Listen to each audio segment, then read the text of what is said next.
jamais não mais será o Guilherme, mas assim o Espírito Santo tem se disposto a ser usado nesse momento, totalmente por Senhor. Pai, nós entregamos ao Senhor a vida do Guilherme. Nós te agradecemos, ó Pai, pela disposição do seu coração, pela disposição, pelo amor que ele tem pela tua palavra, e pelo desejo, Senhor Deus, de compartilhar aquilo que o Senhor tem dito. Pai, eu sei que o Senhor colocou no coração dele uma mensagem para este dia, para esse tempo, para nós que estamos aqui. Que não seja mais aqui agora, mas que seja o teu Espírito através da vida dele, que ele seja a boca do Senhor neste momento. Pai, enquanto ele está aqui, entregue ao Senhor, o Senhor possa guardar tudo aquilo que ele diz. Guarda os seus sonhos, os seus desejos, seus projetos, tudo aquilo, Pai, que ele colocar as mãos, que seja abençoado em nome de Jesus. Nós te agradecemos pela vida dele, Pai. Que a nossa mente agora esteja cativa ao Senhor, que nada venha nos distrair, nós repreendemos toda distração, todo imprevisto, que seja agora um tempo, Pai, de receber a tua palavra. Nós te agradecemos em nome de Jesus. Amém. Glória a Deus.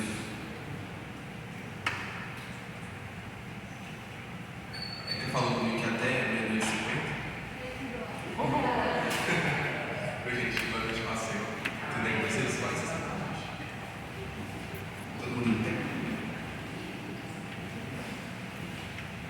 Sempre bom estar aqui com vocês, compartilhando e falando e conversando sobre a palavra do Senhor. Quando a Erika comentou comigo sobre essa ministração de hoje, o tempo de voltar para mim. Oi, você me ouviu bem? Quando a Erika comentou comigo sobre essa ministração de hoje, o Senhor tocou muito forte no meu coração sobre uma experiência que eu tive há mais ou menos 1 ano e meio, um pouco mais do que 1 ano e meio. Eu estava orando e teve aquele sono que acontece às vezes quando a gente vai orar de noite, e eu caí no sono, dormi profundamente. E eu acordei falando algumas palavras em alta voz, falando alto, repetindo umas palavras que eu não estava pensando, não era uma oração que eu estava fazendo. E eu fiquei com isso na cabeça: o que o Senhor está querendo dizer com isso? É para mim? É para outra pessoa? É para eu falar agora? É para eu falar depois? O que é para eu fazer? E em oração, buscando com o Senhor, eu cheguei até a contar com o Eduardo, até mesmo com a Erika, na época. E o Espírito Santo me orientou a escrever. Ele falou assim: escreve, senta, escreve. E eu sentei e ficou parecendo que ele estava ditando para mim, palavra a palavra. E eu falei: beleza, Senhor. Estava perto da minha última ministração aqui na minha cidade. Eu falei: beleza, é a ministração de sábado.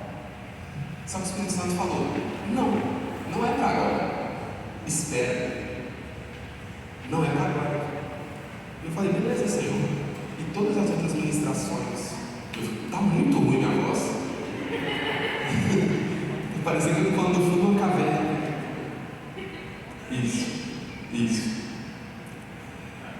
E todas as outras ministrações que eu iria fazer, seja aqui na igreja, na célula, em outras igrejas, eu falava: é agora, Espírito Santo, é agora, é aquela lá que o Senhor falou.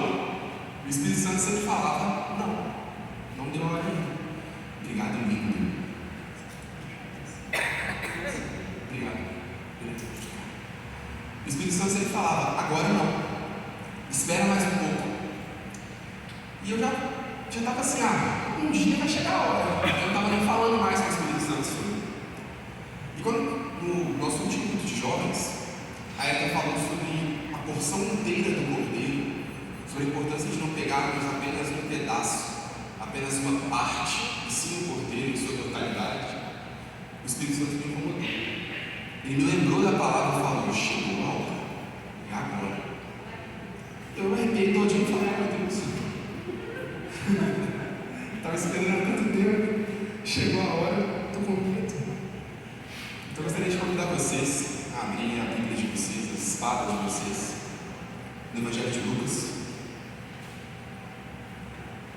no capítulo 14. Vou falar qual foi a palavra que o Senhor colocou na minha boca enquanto eu dormia, apenas no final, que é o título da nossa ministração, mas apenas no final, amém? Lucas 14, a partir do versículo 16. Quem achou fala amém. Amém. Quem não achou fala misericórdia. Ó, todo mundo afiado de Bíblia, glória a Deus.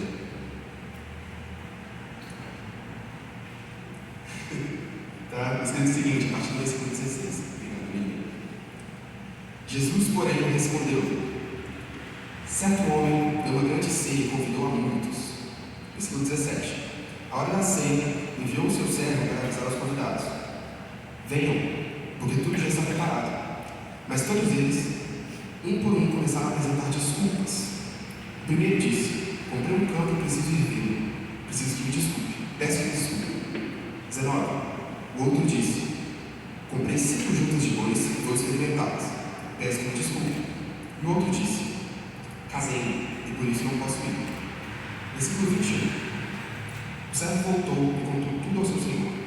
E então, irado, o dono da casa disse ao seu servo: saia depressa para as ruas e becos da cidade e traga para cá os pobres, os aleijados, os cegos e os coxos. Versículo 22. Mais tarde, o servo lhe disse: patrão, já fiz o que o senhor mandou, e ainda há lugar. Então o senhor disse ao seu servo: saia pelos caminhos e atalhos, em outras versões, saia aos becos e vielas, e obrigue todos a entrar.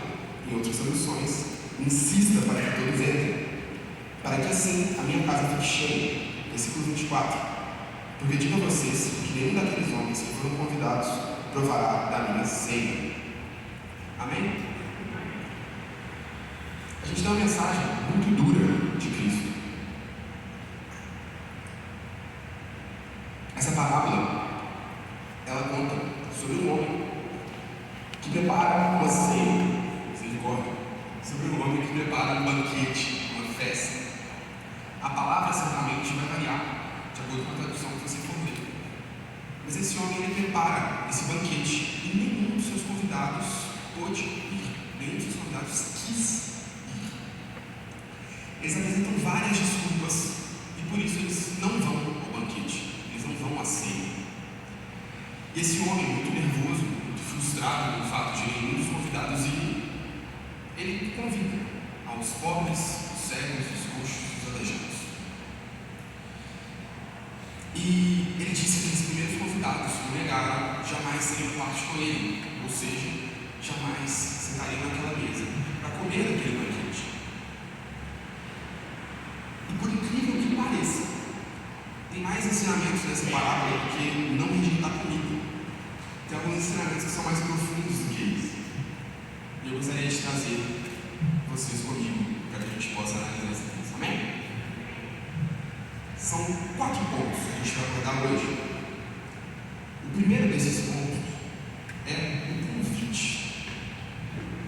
Na época, quando uma pessoa ela fazia uma grande festa, quando ela preparava um banquete, uma ceia, com a proporção que essa descrita no texto tinha, o que era tudo? O servo era enviado para entregar esse convite.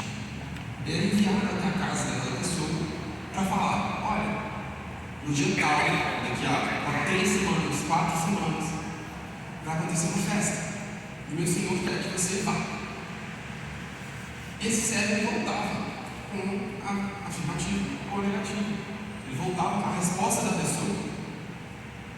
E ele chegava para o seu Senhor e contava: ó, fulano de tal falou tal coisa, fulano de tal não vai poder vir. E o Senhor se preparava para produzir o banquete.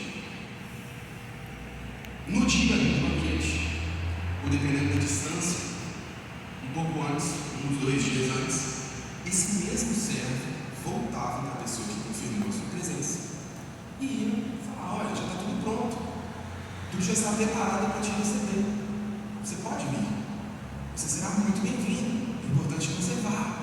Você lembra daquele compromisso que você fez com o Senhor? Então é muito importante que a gente entenda que essas pessoas que primeiramente negaram, elas falam queriam. Quando esse servo ele vai ao encontro dessas pessoas, elas já tinham confirmado a sua presença, porque esse era o costume da época. Conseguimos entender isso? É como se hoje, se eu quisesse convidar alguém, eu faria o seguinte: pegaria meu celular. Ô Dudu, lá em casa, na sexta-feira, a gente vai fazer um churrasco. Isso na quinta. Aparece lá, cara. Vai ser legal. Leva pra Carol, vai ser bacana. Pronto. Ele me mandava uma mensagem no WhatsApp, sim ou não, ou talvez. Ou eu posso levar o Michael também? Hoje em dia as coisas são mais fáceis. Mas naquela época não era assim. O Senhor, ele dispunha de um servo, de um escravo. Ele dispunha esforço. Esse servo ele parava de exercer aquilo que ele no momento saía fazendo para ir até a pessoa. E quando a gente entende essa negativa, que ela foi em cima da hora, depois que a pessoa já estava com tudo preparado para receber, já fica diferente, já fica mais pesado, né? Poxa, primeiro a pessoa falou que ia, depois ela falou que não vai mais. Só que isso não é tudo.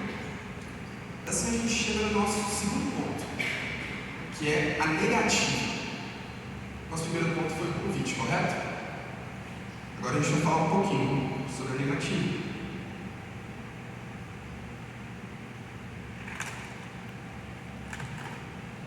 Dentro da cultura judaica, era uma desonra muito grande essa negativa do convite em cima da hora. Por quê? Eles valorizavam muito a palavra. Eu tenho palavra, eu falei, eu vou cumprir. Se eu falei, está falado. Como diria o meu avô, vale mais do que um fio do bigode. Eles não voltavam atrás daquilo que eles haviam dito. Só que, nesse momento, o peso é muito maior do que apenas o da palavra.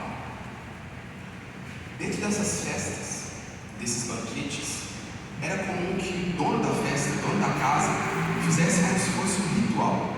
Ele fizesse coisas específicas para receber essas pessoas na sua casa. Isso é evidenciado ainda no Evangelho de Lucas, no capítulo 7, a partir do versículo 44.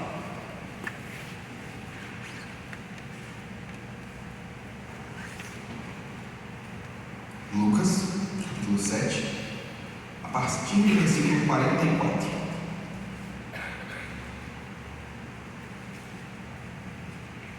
Está escrito o seguinte: e voltando-se para a mulher, Jesus disse a Simão: você está vendo essa mulher? Quando eu entrei aqui em sua casa, você não me ofereceu água para lavar os pés. Esta, porém, molhou os meus pés com lágrimas e os enxugou com seus cabelos. Você não me recebeu com um beijo na face. Ela, porém, desde que entrei, não deixou de me beijar os pés. Você não ungiu a minha cabeça com óleo, mas essa com perfume ungiu os meus pés. Por isso, afirmo a você que muitos pecados dela foram perdoados, porque ela muito amou, e aquele que pouco se perdoa, pouco ama. Então nós conseguimos entender, por meio desse texto, por meio desses versículos, no 7º capítulo de Lucas, que esse convite, ele não era simplesmente para comer, ele não era simplesmente para a festa. Porque o Senhor, o dono da festa, ele tradicionalmente ele oferecia água para as pessoas lavarem os pés. Era uma região muito desértica, não existia tênis da Nike, as sandálias sujavam os pés das pessoas. Então ele oferecia água para os pés, ele oferecia óleo para ungir a cabeça da pessoa. Ele recebia essa pessoa com um beijo, ele recebia essa pessoa com abraços. Então, quando a gente percebe isso, essa negativa, a pessoa não está simplesmente dizendo: eu não vou poder ir na sua casa. Falei que eu ia, mas eu não vou poder. Só isso já é algo ruim. Mas a pessoa, quando ela nega em cima da hora, ela está dizendo para o Senhor da festa: nós não queremos comer na sua comida. Nós não queremos o seu melhor. Você preparou tudo, mas de forma alguma eu vou lavar os meus pés com a água que você tem que me oferecer. Eu não aceito que você unja a minha cabeça com óleo. Eu nego o seu cuidado. Fica mais pesado quando a gente lê o texto com o contexto da época, com os olhos da época. Pensa, por exemplo, alguma visita de uma pessoa que você gostaria muito de receber receber na sua casa, e essa pessoa fala com você dessa forma: eu não quero que você venha me oferecer, eu não aceito o seu cuidado, eu não quero o seu carinho, pouco importa o seu abraço, o seu beijo. Foi por isso que o dono da casa foi tão nervoso, por isso que o dono da casa ficou ligado. A negativa não é simplesmente dar comida, mas é ter cuidado, é negar a intimidade com aquele Senhor. Amém? Vocês estão comigo? Glória a Deus.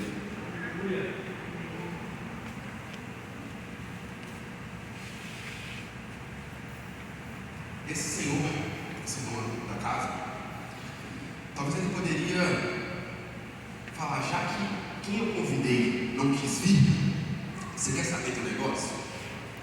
Não vai vir ninguém mais. Eu vou jogar tudo fora. Sair derrubando tudo. Eu sou o dono da festa mesmo. Falei o quê? Ninguém vai comer. Ou então ele colocar um monte de vaselina no pau e sair entregando os parentes. Falar: nossa, fiz uma festa, ninguém veio. Estou aqui um pedaço de bolo. Mas ele não fez. A palavra fala que ele ficou irado, que ele ficou frustrado, porque ele criou uma expectativa acerca daquele banquete. Se as pessoas que o negaram tivessem dito que não poderiam estar no dia da festa, ele mesmo teria preparado o banquete, porque ele só preparou baseado na confirmação da presença daquelas pessoas. Ele gastou esforço. Esses jantares eles eram muito caros. Ele gastou esforço, ele gastou tempo, ele gastou mão de obra dos seus servos. Só que, como um ato de misericórdia, ele ordena para que o seu servo traga os necessitados, traga os pobres, os coxos, os cegos e os aleijados. Quando eu li esse texto, eu falei: nossa, legal. Ele era um cara rico, que era gente boa, bacana. Ele era um cara legal.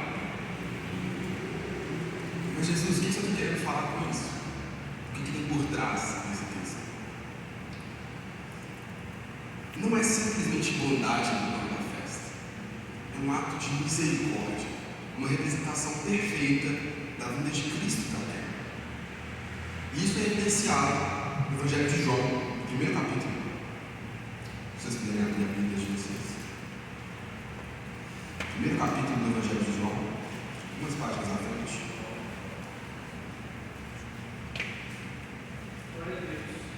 Tem crente para dar conta. Glória a Deus! Você fala que eu estou fora do microfone, que vergonha.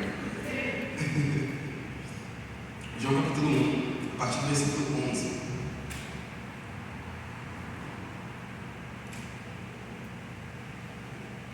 João capítulo 1, a partir do versículo 11. Diz o seguinte: o verbo estava no mundo, perdão, versículo 11. Ele veio para que era seu, e os seus não o receberam. Mas todos quanto receberam, deu-lhes o poder de serem feitos filhos de Deus, a saber, aos que creem no seu nome, os quais não nasceram do sangue, nem da vontade da carne, nem da vontade do homem, mas de Deus. Nós entendemos que esse banquete é uma representação. Essa festa, esse dono da casa, ao não ser recebido, ao não ter esses convidados indo à festa, é uma representação de Cristo, que veio para os judeus, mas os judeus não o reconheceram, não o receberam, eles andaram com ele, eles aguardavam aquele Messias prometido, da mesma forma que essas pessoas aguardavam pelo banquete prometido. E o banquete estava disponível, da mesma forma que Cristo estava disponível, mas as pessoas não o aceitaram. As pessoas não foram ao banquete. Quando a gente entende o texto dessa forma, a negativa passa a ter ainda um peso maior. As pessoas, elas, não, além de ter recebido o privilégio de ter o convite, além de ter negado a comida, elas também negaram o cuidado de Jesus. Mas pela graça de Cristo, Ele chamou o seu servo para trazer os pobres, os aleijados, os cegos e os coxos, que somos nós. Nós não tínhamos o direito de estar na mesa, ou melhor, nós não tínhamos o direito de estar no lugar onde aconteceria o banquete. Por que, Guilherme? Por que nós não tínhamos esse direito? A palavra fala que os pobres, os cegos, os coxos e os aleijados, eles se encontravam nos becos e vilas. Eram locais onde as pessoas nobres não estavam, não alcançavam. Era um lugar marginalizado, um lugar criminalizado. Nosso lugar, Jude, nosso lugar tende muito mais ao esquecimento do que à mesa, muito mais à condenação do que à mesa. Nada além de graça poderíamos fazer ter um lugar na mesa. Nada além de graça, porque esse Senhor que está virado lembrou de nós. Ele lembrou dos cegos, ele lembrou dos coxos, ele lembrou dos necessitados, que é quem somos. Mas enquanto nós estamos cheios de nós mesmos, cheios dos nossos erros, dos nossos problemas, dos nossos pecados, tal qual os necessitados do texto, ele nos diz: há um lugar na mesa. Mas o que é esse lugar na mesa? Deus vai pagar uma marmitex para nós? Tem fome? É isso? Não. Melhor do que uma marmitex, devia ser. A mesa, no contexto bíblico, ela sempre diz respeito à intimidade. A mesa diz respeito à comunhão. Porque é na mesa onde se conversa sem reservas. É na mesa onde eu posso perguntar as minhas coisas mais íntimas, onde eu posso revelar as minhas coisas mais íntimas, onde eu posso abordar assuntos que talvez em meio a multidões eu não conseguiria. É na mesa, no momento de intimidade, no momento de comunhão, que eu posso falar: mas Deus, eu fiquei tão chateado com aquilo ali que aconteceu. Mas Deus, eu não entendi. Eu queria tanto e eu não consegui. Por quê? Vocês percebem que são perguntas, são situações que não são possíveis no meio da multidão? Pensa numa multidão muito grande, como se a gente estivesse, sei lá, numa dessas manifestações que tem na rua, e uma pessoa tentando falar no seu ouvido assim: mas qual que é a sua opinião sobre mudar de emprego agora? Você acha que é bom? Pensa no jogo lá no Mineirão, barulhada, bateria rolando na alta, rojão, e a pessoa falando: mas será que eu deveria sair da igreja ou continuar? E bateria rolando, todo mundo, polícia dando cacetete dos outros, aquela coisa toda, uns correndo, uns ficando. A multidão não permite que a gente tenha conversas desse nível. O lugar desse tipo de conversa, o lugar de cura, o lugar de intimidade, é a mesa. E isso só foi possível pela irresistível graça que nos foi ofertada quando aqueles que deveriam ter um lugar na mesa o negaram.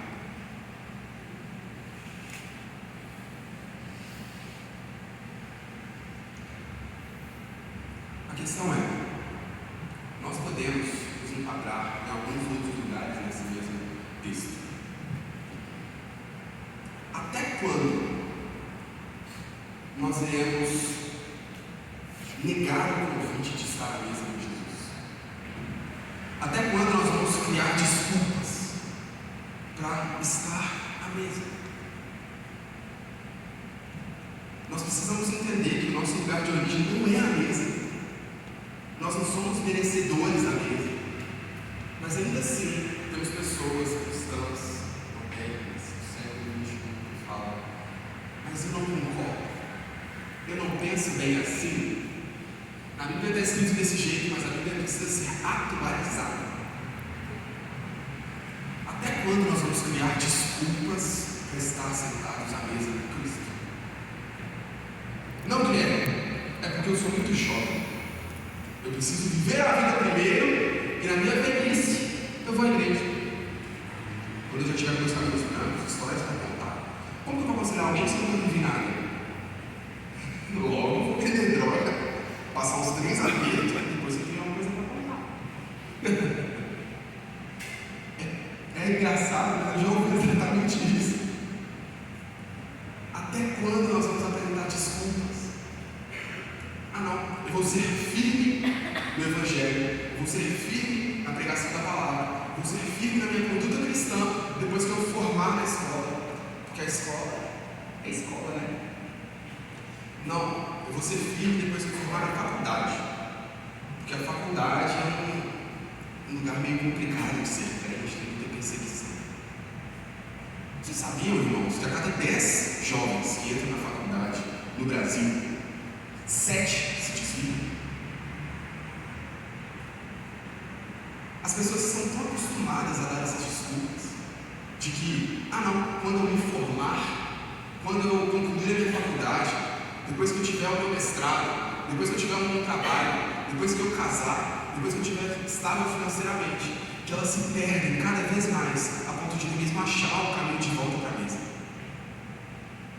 Essas desculpas, elas simplesmente afastam o homem de Deus. Quando nós recebemos o convite,